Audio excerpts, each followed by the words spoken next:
भारत माता की, भारत माता की, इनकलाब, इनकलाब, वंदे वंदे। दोस्तों, पिछले कुछ सालों से हम लोग अक्सर ये सुना करते थे कि बीजेपी चुनावों में गड़बड़ करती है। अक्सर आरोप लगते थे कि बीजेपी चुनाव गड़बड़ करके जीतती है, बीजेपी चुनाव वोटों की चोरी करती है, ईवीएम में हेराफेरी करती है, वोटर लिस्ट में से नाम कटवा देती है, फर्जी नाम जुड़वा देती है। हम सुना करते थे कि फर्जी वोट पड़वाती है, ऐसे सुनते थे, लेकिन कभी सबूत नहीं मिला। गीता में एक श्लोक लिखा है, यदा यदा ही धर्मस्य ग्लानिर्भवति भारत।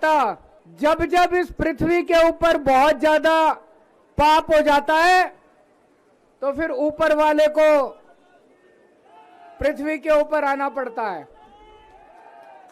तो ऊपर वाले को पृथ्वी पे आना पड़ता है का मतलब ये नहीं कि भगवान को आना पड़ता है। भगवान अपने तरीके से ऊपर आसमान में बैठ के झाड़ू चलाता है।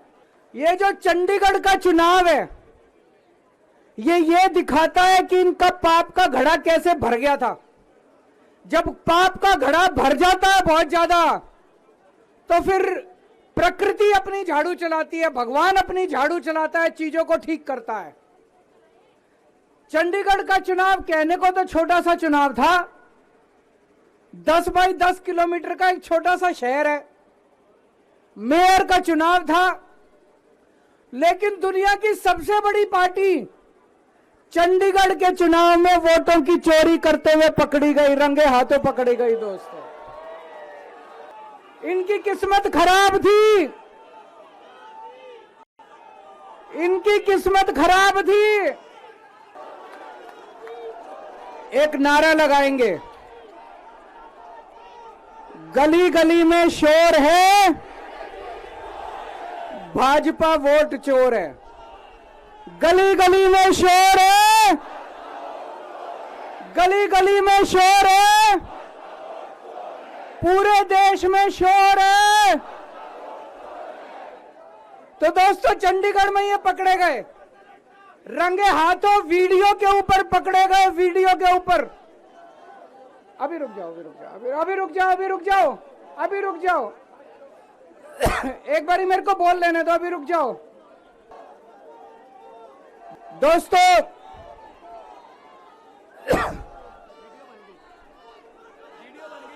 मैं थोड़ा सा जिन जिन लोगों को चंडीगढ़ वाला किस्सा नहीं पता, मैं पूरा किस्सा सुना देता हूं। चंडीगढ़ में मेयर का चुनाव होना था, जैसे दिल्ली में मेयर का चुनाव होता है। चंडीगढ़ में जो चुने हुए काउंसलर हैं, वो काउंसलर वोट डालते हैं और अपने मेयर को चुनते हैं। चंडीगढ़ में 36 मेयर हैं, 36 काउंसलर हैं। 36 में से 16 काउंसलर बीजेपी के, 20 काउंसलर इंडिया गठबंधन के। तो जाहिर तौर पे इंडिया गठबंधन का मेयर डिप्टी मेयर बनना था, इसमें कोई बहुत बड़ी बात थोड़ी थी। लेकिन इन्होंने बदमाशी क्या करी, जो चुनाव अधिकारी है, चुनाव करने वाला प्रिसाइडिंग ऑफिसर है, वो इन्होंने बीजेपी के एक कार्यकर्ता को बना दिया। अब बीजेपी का कार्यकर्ता वहां बदमाशी नहीं करेगा तो और क्या करेगा। उस बीजेपी के कार्यकर्ता ने वोट तो डलवाई, लेकिन जब काउंटिंग करने बैठा तो ये प्रैक्टिस है कि भाई सारी पार्टियों के जो एजेंट है वो सामने आके बैठते हैं और हर वोट देखा जाता है। उसने एक भी काउंटिंग एजेंट को अपने सामने नहीं बैठने दिया, सबको भगा दिया,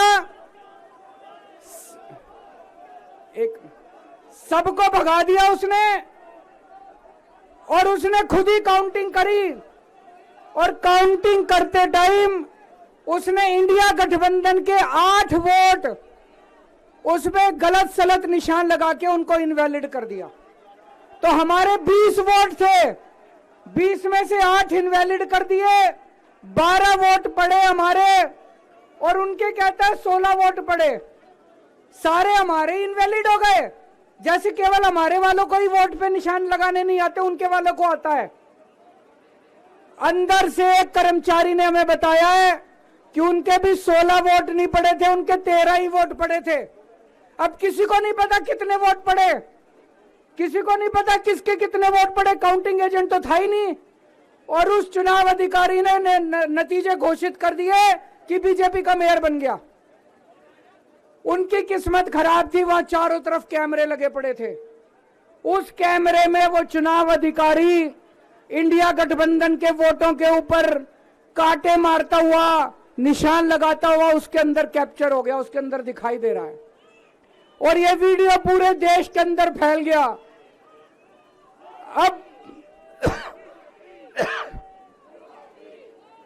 दोस्तों, चंडीगढ़ का मेयर हमारा बनता है कि उनका बनता है, ये जरूरी नहीं है, कोई जरूरी नहीं है। हम यहाँ पे कोई सत्ता के लिए नहीं आए, हमारा बने। चुनाव आते जाते रहते हैं, चुनाव होते रहते हैं, पार्टियां आती जाती रहती हैं, नेता आते जाते रहते हैं। नेता आज ये कल ये, आज ये पार्टी कल ये पार्टी, आज इसका मेयर कल इसका मेयर। देश के साथ खिलवाड़ नहीं होना चाहिए, हमारे जनतंत्र के साथ खिलवाड़ नहीं होना चाहिए। इन्होंने जो चुनाव के साथ खिलवाड़ करना शुरू किया है, इन्होंने जो जनतंत्र के साथ खिलवाड़ कैमरे के अंदर पकड़े गए, अगर ये चंडीगढ़ जैसे छोटे से चुनाव में इतनी बड़ी गड़बड़ कर सकते हैं तो जाहिर है लोकसभा के और विधानसभा के चुनाव में तो पता नहीं कितनी बड़ी गड़बड़ करते होंगे, है कि नहीं है? पूरे देश के सामने आ गया किस तरह से गड़बड़ करते हैं। इनके लिए देश जरूरी नहीं है, इनके लिए जनतंत्र जरूरी नहीं है, केवल और केवल सत्ता के लिए ये किसी भी हद तक जा सकते हैं। सत्ता के लिए देश को भी बेच सकते हैं, सत्ता के लिए देश को भी दांव पे लगा सकते हैं। दोस्तों, हम ये कभी नहीं होने देंगे। अपने देश के साथ खिलवाड़ किसी हालत में नहीं होने देंगे, अपने जनतंत्र के साथ खिलवाड़ किसी हालत में नहीं होने देंगे। आज पूरे दिल्ली से, हरियाणा से, पंजाब से इतनी जनता आ रही थी यहाँ पे प्रदर्शन करने के लिए, सबको रोक दिया इन्होंने। पूरी दिल्ली को छावनी बना रखा है। क्यों भाई, क्यों भाई? आप जनता को कैसे आने से रोक सकते हो? कोई हिंसा करने के लिए थोड़ी आ रहे थे। हमारी आंदोलन से निकली हुई पार्टी है, बड़े बड़े आंदोलन किए। आपको क्या लगता है जनता को ऐसे रोक दोगे तो जनता की आवाज बंद हो जाएगी? और जनता की आवाज बुलंद होगी। जितना जनता को रोकने की कोशिश करोगे, जनता की आवाज और उतनी बुलंद होगी। जगह जगह से खबर आ रही है, हमारे एमएलए को जेल में डाल दिया, हमारे काउंसलर्स को जेल में डाल दिया, हमारे वॉलंटियर्स को जेल में डाल दिया, जो जनता आ रही थी उनको जेल में डाल दिया। ये तो कोई ठीक बात नहीं है, ये तो गलत बात है। तो दोस्तों, हम इसकी कड़ी निंदा करते हैं। और आज इस मंच से मैं देश के लोगों को आगाह करना चाहता हूं कि जो आप वोट डाल के आते हो, आप तो सोचते हो मैंने इसको वोट डाला, लेकिन उसके बाद आपके वोट का क्या होता है कुछ नहीं पता। मशीन के अंदर आप बटन किसी का दबाते हो, वोट किसी के खाते में जाता है, किसी का भी नाम वोटर लिस्ट से काट दिया जाता है। वो दोस्तों, अगर जनतंत्र खतरे में पड़ जाएगा तो फिर ये वोट का, इलेक्शन का कोई मतलब नहीं रह जाएगा। इसलिए हम सबको मिलकर इसके खिलाफ आवाज उठानी है। किसी भी हालत में हमें जनतंत्र को मरने नहीं देना, देश के साथ खिलवाड़ नहीं होने देना। अब हम शांतिपूर्वक तरीके से, कोई गड़बड़ नहीं करनी, शांतिपूर्वक तरीके से बीजेपी के हेडक्वार्टर की तरफ चलेंगे। जहां पुलिस रोकेगी वहीं रुक जाएंगे। हमें पुलिस के साथ झगड़ा नहीं करना है, किसी के साथ कोई झगड़ा नहीं करना है। भारत माता